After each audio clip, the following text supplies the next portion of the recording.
Right, so today's lecture, what we're going to do is cover splitting patterns. So what we've done thus far was I was able to show you how a signal comes about in the NMR spectrum and where about in that spectrum would you find a signal, and that depends on the environment in which you find the proton.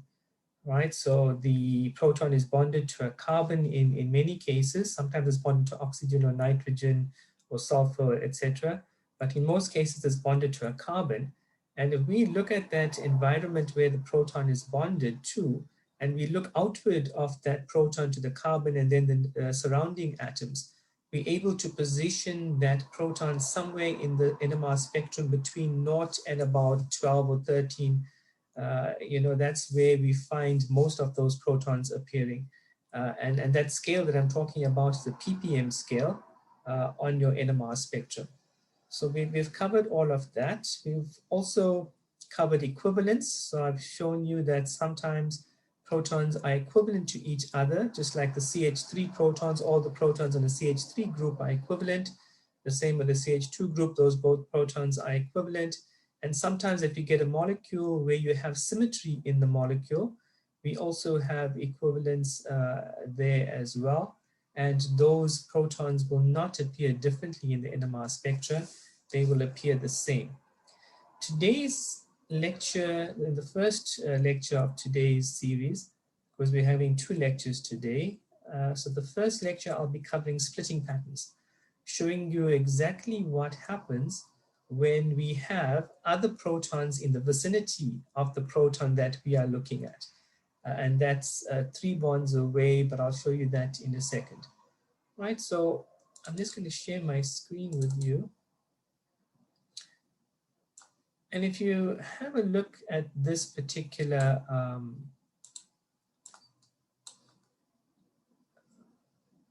spectrum that you see here, right? This spectrum that you're looking at has 2 resonances, right? There's a resonance at 2 and there's a resonance at around 6 or so, right? And this is the NMR spectrum of the simple molecule here, where we have a CH3 group and a CH group bonded to, and this carbon is bonded to another 2 chlorines as well. So this carbon is bonded to 3 hydrogens and a carbon. This carbon is bonded to a hydrogen, another carbon, and 2 chlorines. And as I said last week, you can draw out the line structures for this. If you can't really see what these things are bonded to, you can put all the atoms down and you can actually see how the bonding takes place in this particular molecule. So we're going to look at this particular molecule in terms of NMR. This is the NMR spectrum, and this is the structure that you have. And you can see that you just have 2 resonances. And that's because you have 2 groups, a methyl group and a methine group, right? And just to recap what we said thus far, the de-shielded signal will be the proton that's next to the carbon where the electronegative atoms are bonded to. And you can see very clearly that this proton of this methine group is bonded to a carbon with 2 chlorine atoms on there. And each chlorine atom is very electronegative. If there were just 1 chlorine atom bonded to the carbon, you'll probably find a resonance around 3.5, 3.6. But now there are 2 chlorine atoms bonded to that carbon where the hydrogen sits.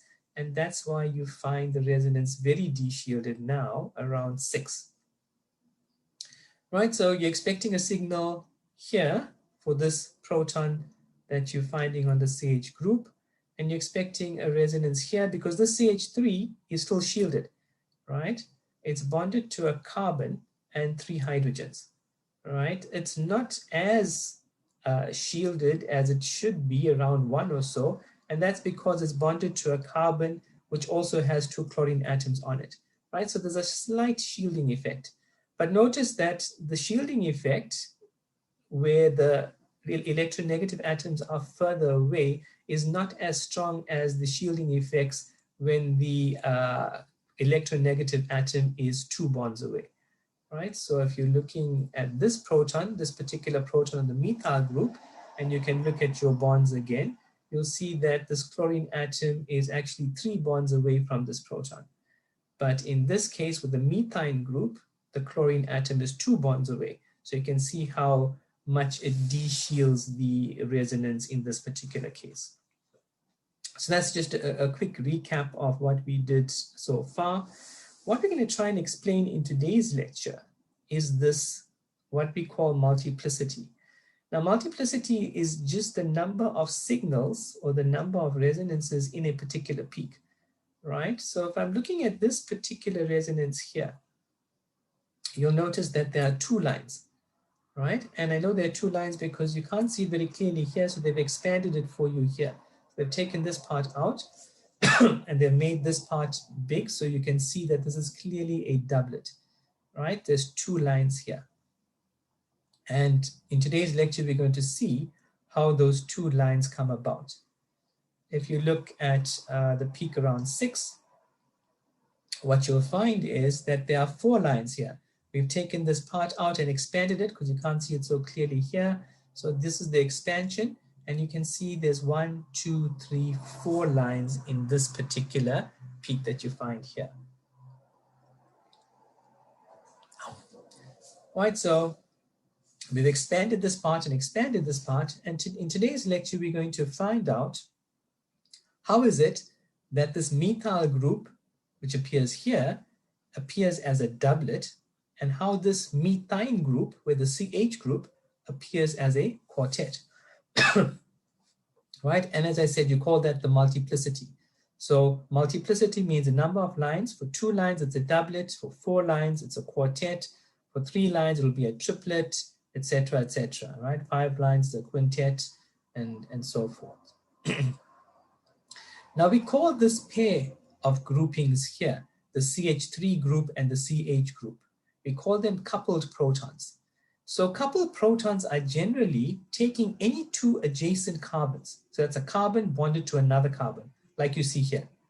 All right, so I just kept 2 here to make it nice and simple. All right, so a carbon bonded to another carbon. And if we look at the protons on those 2 carbons, they called coupled protons. All right, and those coupled protons have a bearing on the multiplicity of each of the signals. All right, so let's see nicely how this CH comes out to be a quartet and the CH3 comes out to be a doublet.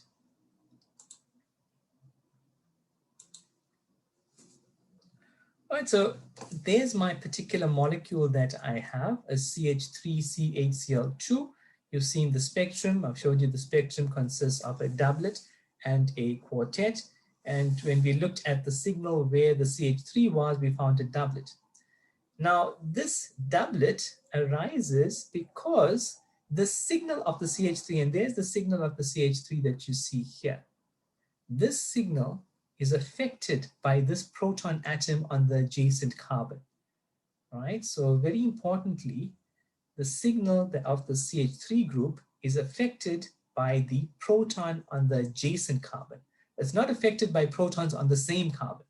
So you can't say that if I have a CH3 group, I'm going to get a quartet. You can't say if I have a CH group, I'm going to get a doublet, right? You have to look to the adjacent carbon. And if I look to the adjacent carbon of the CH3, I find a CH group. So this particular proton on the CH group is affecting this methyl signal that we have. So let's see how this proton affects this signal.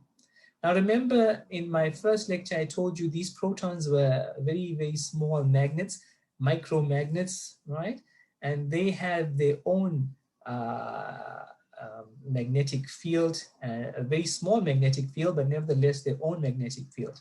And they are going to either align themselves with the magnetic field or against the magnetic field, right? So they're going to spin in the same direction as the magnetic field, you know, that is applied, or it can spin in the other direction.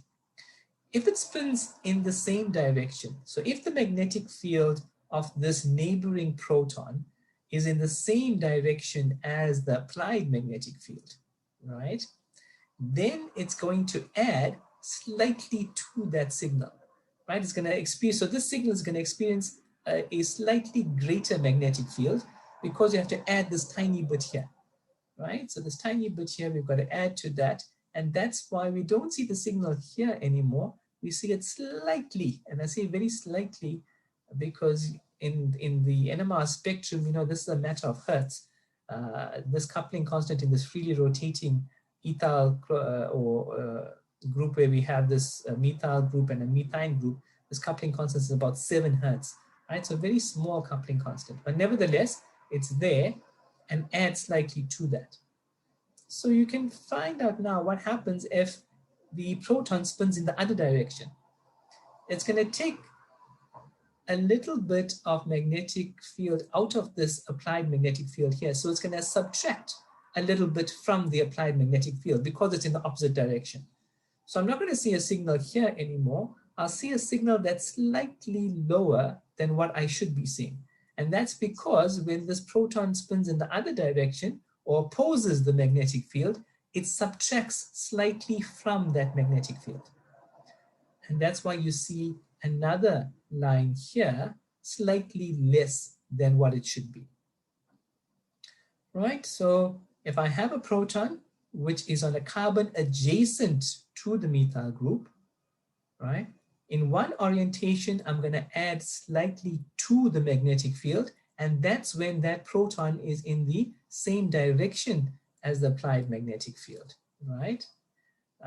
So I'm looking at the magnetic field of that methine proton here. If it's in the same direction as the applied magnetic field, it's going to add slightly to the resonance that we find here. If that proton generates a magnetic field that is in an opposing direction to the applied magnetic field, it subtracts slightly from there and we see a slightly lower resonance. So I don't see one resonance anymore. I see one slightly higher and one slightly lower, and we call this a doublet, right? So we say the multiplicity is a doublet, right? And the coupled proton, the proton that's causing this doublet, is the CH group, which is on the neighboring carbon, right? So this CH3 group that I have here, its neighbor is the CH group, and it split into a doublet. So we can discuss a quartet and triplet just now, but let's look at this. And if I have a carbon adjacent to a group, regardless of what this group is, so this can be a CH2 group, it can be a CH3 group, it can be another CH group, any protonated group. If that's next to a carbon with one proton, it's going to be split into a doublet. And we call that the N+1 rule.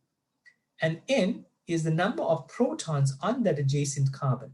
So the number of protons on this adjacent carbon here is 1. And N+1, 1 + 1 gives me 2. So I will get a doublet in that particular case. All right, so any proton group next to a CH group is going to be a doublet. Let's look at this quartet now that you have. All right, so I finished off with the CH3 group. So you'll find that the CH3 group that we had here was split into a doublet, and I showed you how that was done.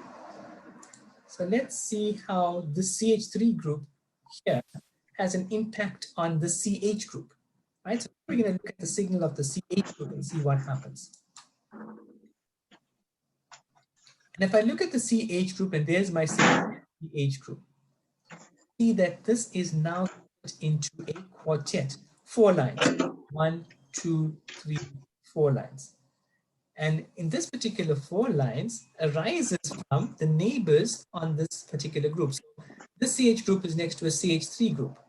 And this adjacent carbon has 3 protons on it. Now with 3 protons, it's a bit more challenging than if I just had 1 proton. Now, all those 3 protons, can I just ask you if you came into the lecture to put yourself on mute? All right, so all those 3 protons that you're seeing here can align itself with the magnetic field.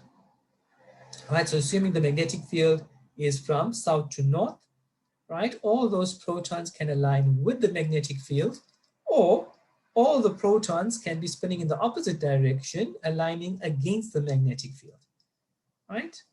But there will be in-between scenarios. Because you've got 3 protons on this carbon, sometimes 2 protons can spin with the magnetic field and 1 can spin against the magnetic field, right? Or 2 protons can spin against the magnetic field and 1 can spin with the magnetic field. And there are 3 different possibilities that we have, right? So firstly, these 2 protons will be with the magnetic field, then the first and the third, and then the second and the third. And so you have here the last proton against the magnetic field, the second proton against the magnetic field, and the first proton against the magnetic field. And likewise, there are 3 different orientations that you find here as well. These 2 are against, the first and the third is against, and the second and the third is against. But the third here is with, the second here is with, and the first here is with the magnetic field. Right? So there's 3 possible ways that we can orientate where 2 of the protons are with or against the magnetic field, and 1 is either against or with the magnetic field, as you see here. So what would you expect? You'd expect the ones with 3 with the magnetic field to add the most to this signal. And that's where you see it here, right? So these protons all with the magnetic field add the most to the signal, and that's what you see here.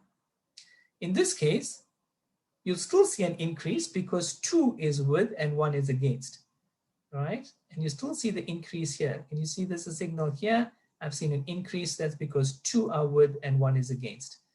And why this is taller than this, or has a much better intensity or larger intensity than this, is because there are 3 different orientations, right? So this here is 3 times the size of this one here. And that's what you're seeing here, 3 times the size of this one here.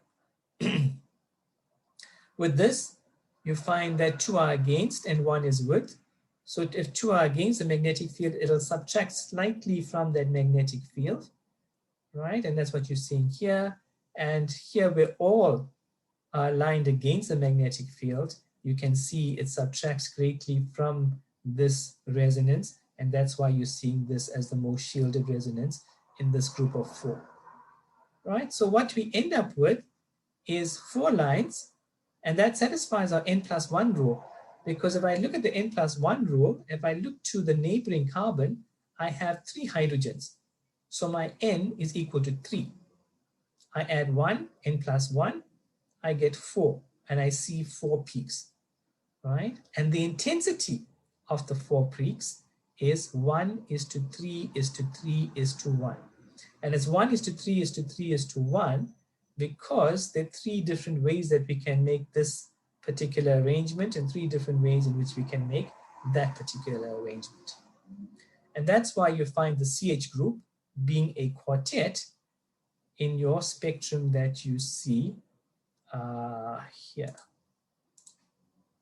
Right? That's why you find this as a quartet, because the CH group is next to this methyl group.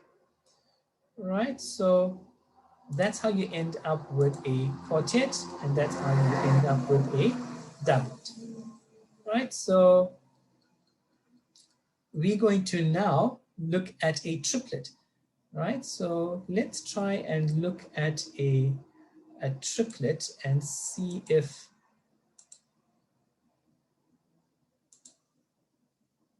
we can actually get to see what this is. All right, so if you look at my screen that I see here, you'll notice that I have a different molecule now. Now I have ethyl chloride. And in this ethyl chloride that I have the CH3 group that's next to the CH2 group, right? And if I look at this particular signal, immediately if I apply the n+1 rule, I know that this methyl group is going to be a triplet, because on this adjacent carbon atom, I have 2 hydrogens. So n equals to 2 plus 1, right? So if I look at my n+1 rule, n equals to 2, because there's 2 hydrogens on the neighboring carbon. So here we look at the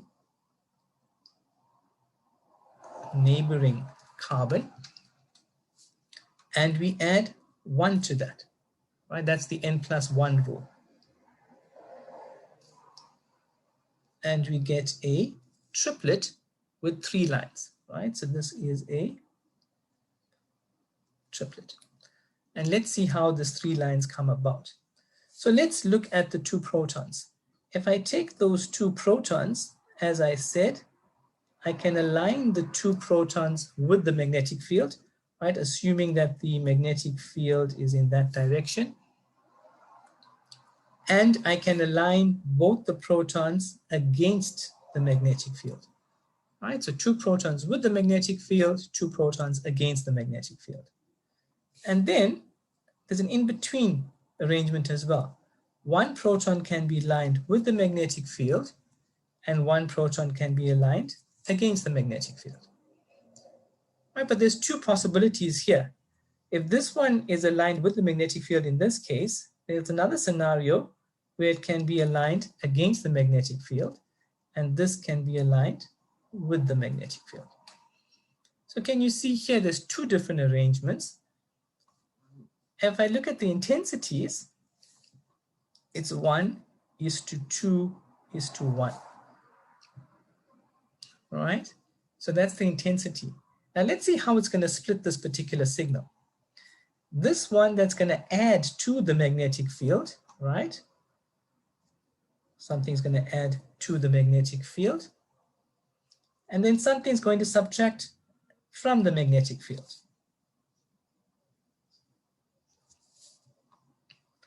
And then this middle one here is not going to affect this line at all. It's not going to affect that line at all because as one adds to the magnetic field and the other subtracts from the magnetic field, the signal stays exactly the same. And the same here. As one subtracts from the magnetic field and the other adds to the magnetic field, the signal stays the same. Right? So that signal is going to be the same. Right?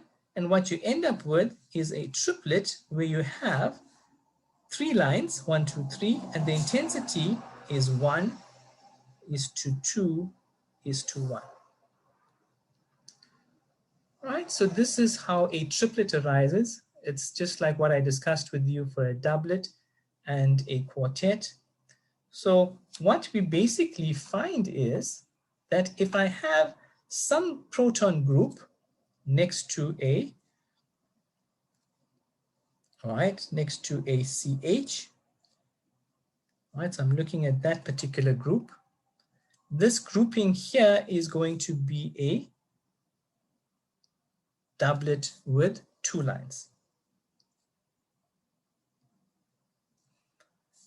If I have a proton group that's next to a CH2, and I'm looking at that particular proton group, no matter what it is, it's next to a CH2 group, I'm going to get a triplet.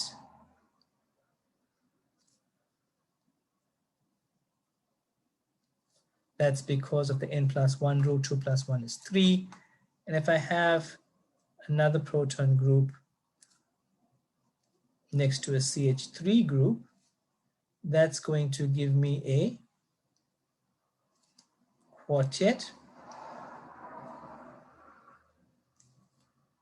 And the intensities of these peaks is going to be 1:1, 1:2:1, and 1:3:3:1. All right, so those are the intensities of that peak. You can imagine now if I have a CH4 group, but I don't really have a CH4 group. In chemistry, we don't have something called a CH4 group, right? But I can get a situation where I have a proton that's next to one CH group and another CH2 group.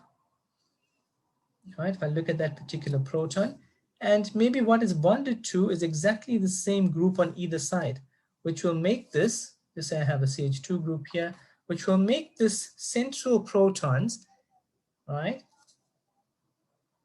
experience neighbors which are equivalent. So in this case here, I've got 2 protons on my left, 2 protons on the right, and they're all equivalent, which means that the n number here is going to be 4 protons because the number of equivalent protons is 4. All right. So if the number of equivalent protons is 4, the n is equal to 4, and I will get 5 lines, a quintet. All right. So you're going to get a quintet forming 1, 2, 3, 4, 5. How do you work out the intensity of that? You can see here, I added 1 plus 1, and this middle one was 2. Right, so always start off with a 1 on my left side. I add 1 plus 1, and then this middle one is 2. Here, I started off with a 1 on my left side, and I add these 2. 1 plus 2 is 3. Right? So if I'm looking at this quintet now, I'm going to put a 1 here. I'm going to add the 1 and the 3, all right, and get 4. Then I'm going to add the next two numbers, 3 and 3. That gives me 6. Then add the 3 and the 1. That's 4. And end with a 1 again. And my intensities here will be 1 is to 4 is to 6 is to 4 is to 1. All right? This follows the rule of Pascal's triangle.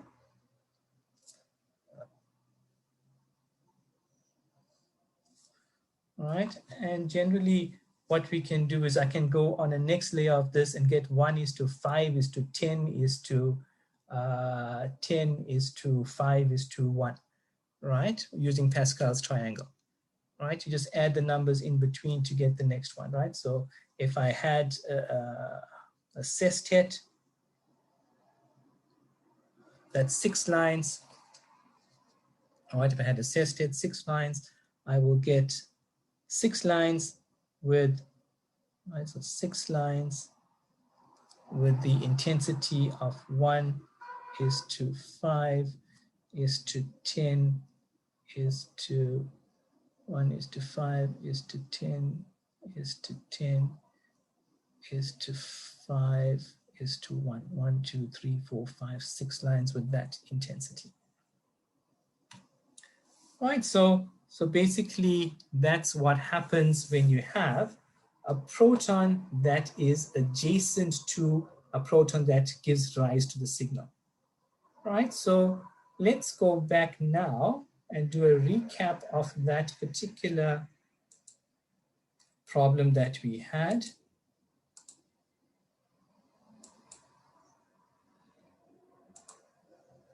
Right, so if you look at this particular problem, now we're able to look at where in this particular spectrum the signal lies, and that's due to the electronegative atoms that are bonded to the carbons to which the proton is bonded. Right, so if you look at the proton bonded to a carbon, if there's got electronegative atoms on there, it's going to de-shield the signal, and you can see de-shielding effects here. We looked at the number of signals, so you can see that this will just have 2 proton signals because of equivalence. These 3 protons are equivalent, right? So you'll just see 1 signal for that, and there's no other equivalence in this particular molecule. It's a very simple molecule. But now we can also explain the doublet and the quartet. So very easily now, by just looking at the fact that this is a quartet and this is a doublet, not taking anything else into account, I can say that this particular signal, whatever it is next to a CH3 group. And this is very important, that this particular signal is not the CH3 group, right? And you see it very clearly here. This particular signal is a CH group, right? So this particular signal is not the CH3 group. It's a CH group, but whatever the signal is, right, it's next to a CH3 group. And this particular signal, whatever the grouping is, it's going to be next to a CH group, right? So this CH group, whatever particular signal this is going to be next to a CH3 group. That's why I get a quartet. And this is going to be next to a CH group. That's why I get a doublet. And this really helps us as we move along and try to solve structures where we don't know what the structure is, right? So in this lecture now, and in the lecture that's going to follow, I'm going to show you examples where you know what the structure is.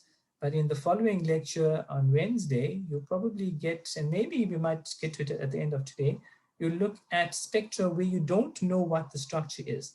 And this splitting pattern is going to help you. All right, so I just want to, before I end this lecture and give you a short break until you come back for the next lecture, is that if you look at this particular example, what have we learned so far? We've learned how a signal comes about. And a signal comes about because that proton that gives rise to the signal is a spinning nucleus, right? And that spinning nucleus has a bearing on an external magnetic field, and that's how you're able to get a signal here. Then we looked at where in the spectrum that signal is, and that depends on electronegative atoms either shielding or de-shielding a particular proton, which makes it experience a larger field or a smaller field than what it should be experiencing, right? And that's called shielding and de-shielding. And now you've learned the term of multiplicity, whether you get a doublet, a triplet, a quartet, a quintet, a sestet, a septet, etc., etc. And you also learned that if a proton affects another proton, like we've seen here, right? The tiny magnetic field of this one proton here affected this resonance. That's why it split into a doublet. So if this proton affects the resonance of this is also going to affect the resonance of that, right? So they're both magnetic fields are close enough so that they can affect each other, and we call them coupled protons, right? So coupled protons are protons that affect each other's signal. All right, and I'm going to leave it at that for now. It's 11:02. I'm going to take a 10-minute break, and we'll reconvene at 10 past 11 and come back for the next lecture. All right, so I'll see you again at this place at 10 past 11. Take a small break, stretch your legs, have something to drink, and I'll see you back here at, let's make it a 11:15. So 11:15, we'll start the next lecture. All right, cheers guys, I'll see you just now.